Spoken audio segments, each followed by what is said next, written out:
Hai, salam sejahtera. Terlebih dahulu, saya serta tim ingin mengucapkan terima kasih kepada Jawatankuasa Penganjur Persidangan KLI SEE 2020. Nama saya Imelda Enacin dan bersama tim saya iaitu Edli Bromio Bianos dan Zairul Anwar Muhammad Dawam dari Universiti Malaysia Sabah. Topik kajian yang akan dibincangkan bagi pembentangan pada kali ini adalah simbolisme watak dalam filem animasi seafood berdasarkan pendekatan semiotik. Sejarah animasi bermula seawal penghasilan lakaran bersiri simbol haiwan di dalam gua-gua batu yang juga dikenali sebagai anthropomorphic. Umumnya, anthropomorphic berasal daripada perkataan Greek iaitu anthropos dan juga morph yang merujuk kepada penerapan ciri dan sifat manusia sama ada kepada haiwan, alam semula jadi mahupun objek. Hasil evolusi menyaksikan perkembangan penggunaan anthropomorphic di dalam pelbagai bidang khususnya dalam industri penerbitan animasi dunia.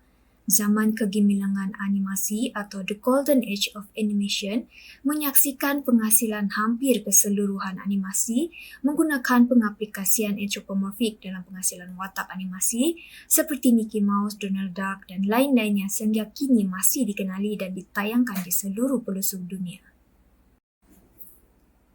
Walaupun dengan ledakan teknologi dan penggunaan teknologi digital canggih, namun penggiat filem animasi perlu memantapkan penggunaan bahasa visual dalam menghasilkan filem animasi setaraf terbitan antarabangsa.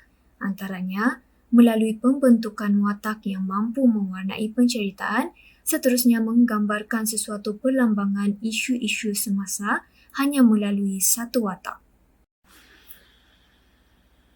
Oleh itu, kajian ini menganalisis simbolisme watak haiwan dalam filem animasi seafood menggunakan pendekatan semiotik. Dan kenapa filem animasi seafood? Kerana filem animasi seafood merupakan filem animasi Malaysia pertama menggunakan watak anthropomorphic yang ditayangkan di Pawagam, mendapat kutipan sebanyak 2.36 juta, menembusi pasaran antarabangsa dengan catatan sebanyak 90 buah negara serta memenangi beberapa anugerah antaranya animasi 3D terbaik, VFX animasi terbaik, montaj animasi terbaik dan produksi terbaik dalam beberapa majlis penganugerahan pada tahun 2010 dan 2011. Berikut merupakan sinopsis filem animasi seafood. Filem animasi seafood yang berlatar belakangkan ekosistem mengisahkan pengembaraan dua ekor ikan jerung iaitu Pup dan juga Julius. Pup mempunyai suatu misi iaitu untuk mencari sekumpulan pemburu haram yang telah mencuri sebahagian telur-telur dari kawasan perairan. Sepanjang pengembaraan Pup, timbul berbagai rintangan yang penuh dengan aksi lucu bukan saja di dalam air, malahan di darat. Kesungguhan Pup untuk menyelamatkan telur-telur ikan telah membawa Pup ke dunia darat. Khawatir dengan keselamatan Pup, Julius seekor jerung berinsang putih bersama Moo, Curly dan Larry muncul di dalam usaha untuk menyelamatkan rakan karibnya. Di sepanjang pengembaraan tersebut, muncul pula beberapa watak anthropomorphic yang lain seperti Octo, Lee, Hurch, Pooch, Heather, Cray yang membantu Pup dan juga Julius di dalam usaha mereka. Watak-watak yang menjadi pendukung penceritaan bagi filem animasi seafood ialah pertama sekali watak utama Pup iaitu ikan jerung bulu, Julius ikan jerung berinsang putih, Myrtle seekor penyu, Octo iaitu sotong gurita. Seterusnya Moo, Curly, Harry iaitu ikan pilot, Lee, Hurch, Spooch dan juga Heather ayam, Spin ikan pari, Murray ikan belut murai dan yang tiada di dalam slide ini adalah Cray iaitu ketam. Berikut pula merupakan watak dan perwatakan bagi beberapa watak utama yang menjadi pendukung dalam filem animasi seafood. Walau bagaimanapun, saya hanya bacakan untuk watak Pup sahaja. Pup merupakan watak utama yang bertubuh kecil, mampu bertutur, boleh bernafas di darat, berani, tidak berasa takut apabila berhadapan dengan kesusahan serta cekal, tidak berputus asa dalam usaha menyelamatkan telur dan juga rakan karibnya iaitu Julius. Manusia sering mengaitkan haiwan dengan personaliti disebabkan oleh kepercayaan terhadap asas-asas legenda dan cerita dongeng.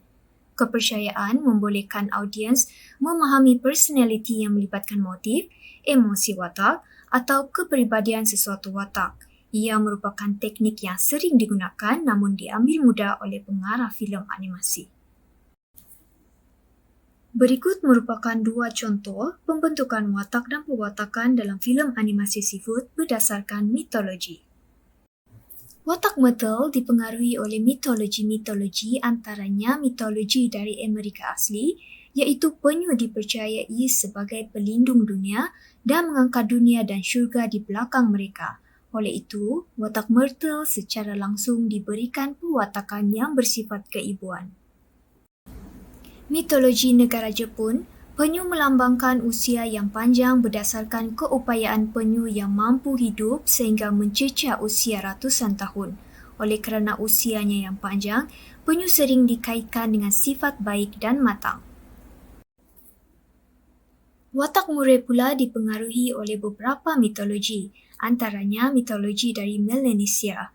Ebaya iaitu seekor ikan belut murai sakti yang besar dan dipercayai kesemua hidupan laut adalah anaknya dan melindunginya daripada malapetaka. Oleh kerana kekuasaan yang terdapat dalam diri ikan belut, watak murai juga ditonjolkan sebagai ketua kumpulan hidupan dasar laut dalam filem animasi seafood.